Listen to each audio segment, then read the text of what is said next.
All right, hello everyone. This is Sir Adrian here, stepping in for Tintin to film the Ottoman Empire's turn in our current game of Global War 1914 titled Operation Bersaglieri, where we are currently in the spring of 1916. So to start off, the Ottomans have one factory for a tech roll. So they're going to go for improved logistics, which I believe is a 7 or higher. So we'll see what they get. That's a 7. I do believe that is a hit. That is. So the Ottomans move to stage 3, improved logistics. They have a free diplomacy roll from the last turn. So we'll go ahead and remove that. And I should just place it there for now. They're going to go for Sweden. Try to bring it back from ports open up the British flag down to the neutral position. So we'll go ahead and see how that goes. So they need a 2 or less. Whoops. We'll re-roll that actually with this one here. And that's a 1. Damn it. Good for them, I suppose. So that moves down to neutral once again. Now for purchases, they will be lend-leasing a naval infantry to the Germans, which will be placed in Western Germany. They'll be building a Ottoman submarine at the Palestinian sub-base in port, that'll be in port, facing the Red Sea. So that is right here in the Gulf here. Can't quite recall the name of that specific Gulf at the moment, but it does border Palestine. It's where modern day Israel would be, and in that general area. So they do have a sub base there. I also don't have it marked because I don't have any sub bases. And I actually forgot it was there, so I will have to find maybe something I can use to mark that. But they do have one there. So they'll be doing that. They'll be buying 3 infantry that they will place in Constantinople, Anatolia, and Eastern Anatolia. And for 6 IPP, they'll buy 3 colonials. I also don't have enough colonial roundels apparently, so I'll have to get more of those eventually. But one will go in Syria, so I'm just using my gray chips. So if you see those around the map, just on their own like that, that's 1 colonial. So in Syria, Tsaritsyn, and North Persia. So in terms of attacks, we'll start with the easiest. So there's 1 Ottoman guard that's attacking from Orenburg into Ural. That territory, that's a walk-on. So they're gonna, unfortunately, at least for the time being, I'm not too worried about that. We'll deal with that later. The Russian railways to the east will be completely cut off from those in the west. What else? We'll do some of the easiest first. So I won't move it, but there is a airship in Palestine. It's gonna bomb this major dockyard in eastern Egypt. So we'll go ahead and roll that. So you roll a d6 for strategic bombing.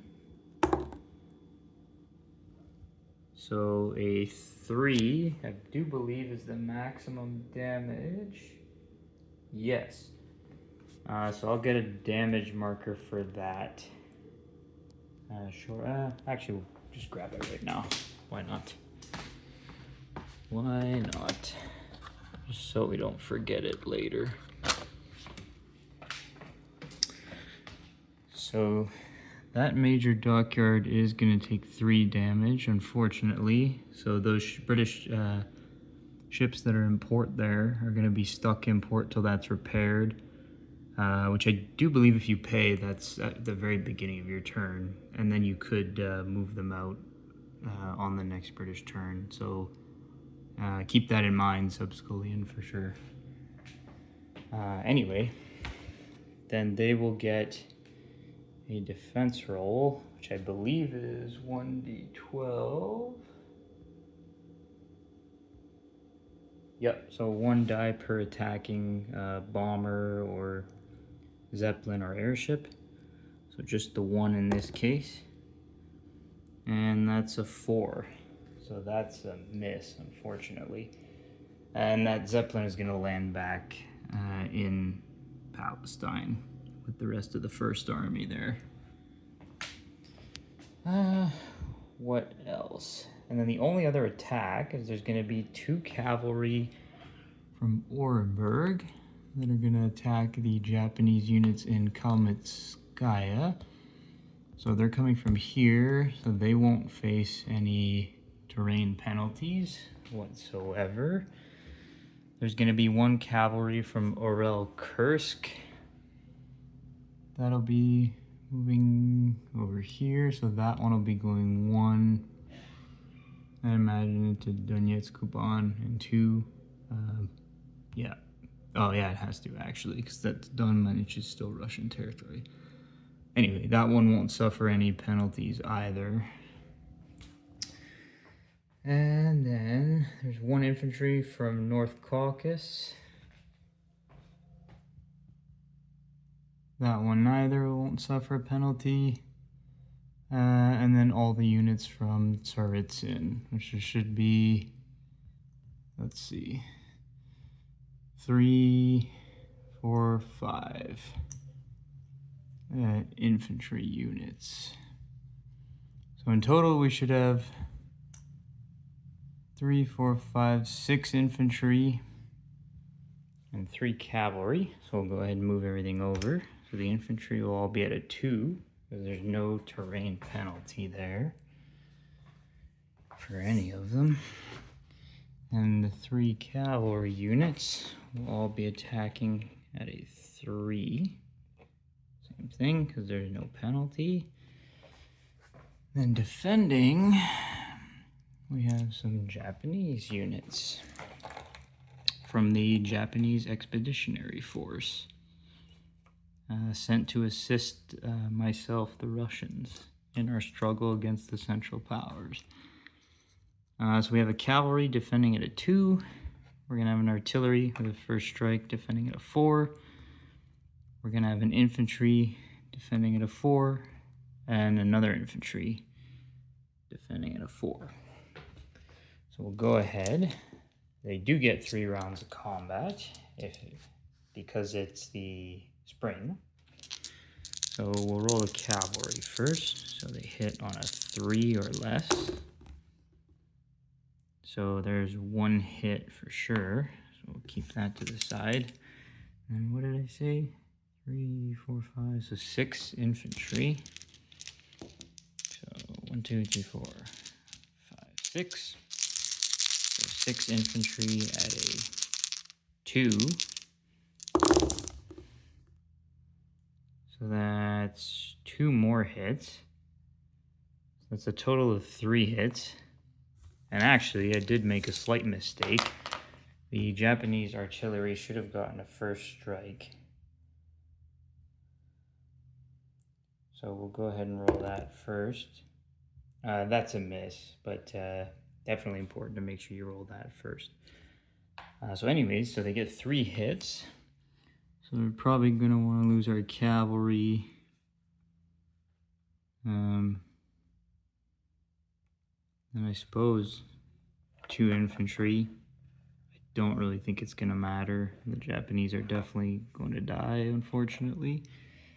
And they would most certainly press the attack. 3 cavalry at a 3. And that's the hit they needed anyway. So the artillery is going to get to respond on a 4. And that's a miss. So the Japanese forces in Kalmytskaya are no more. Kalmytskaya becomes Ottoman territory once again. And those units all go in there. And I'll chip that out later. So that's it for all the attacks. So for non-combat movement, there's going to be a colonial that's going to be transported from Constantinople here, where it was placed before, to North Caucasia. And it is Caucasia. I'm not sure why, but I think that's one of the errors for sure on the TTS map. It's definitely spelled wrong, North Caucasia. But anyway, that colonial moves there.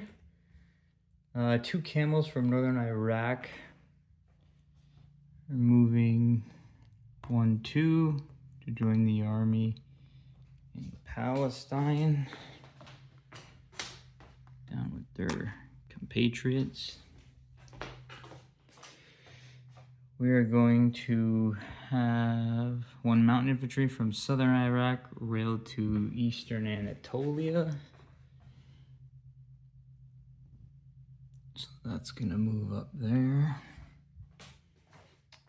And then we're going to have a camel from Najd move to northern Iraq.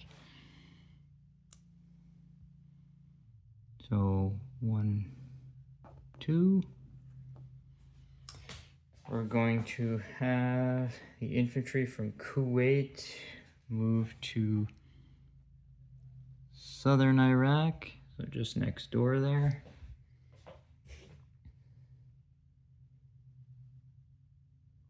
Colonial from southern Iraq, which is this one here, is going to move into Kuwait.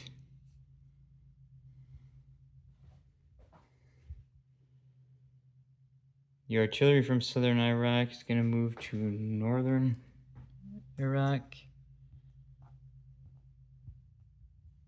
Right there.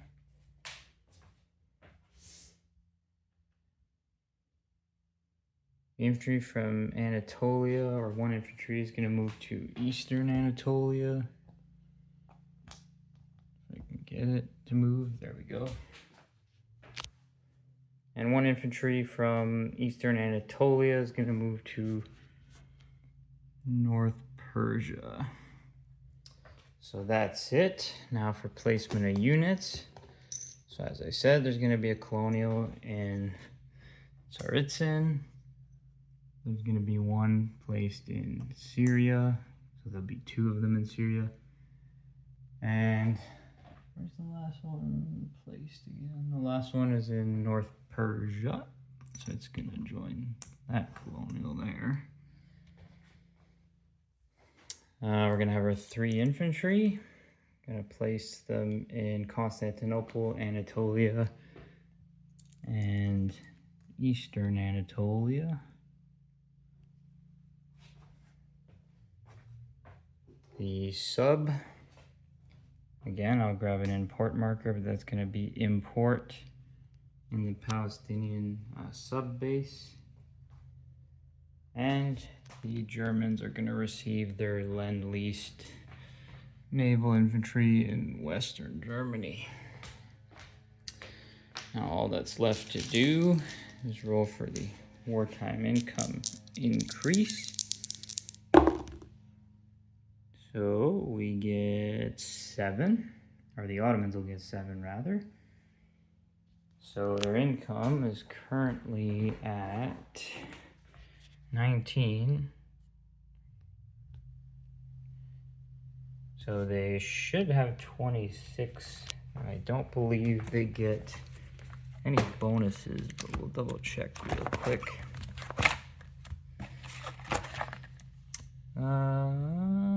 Actually they do.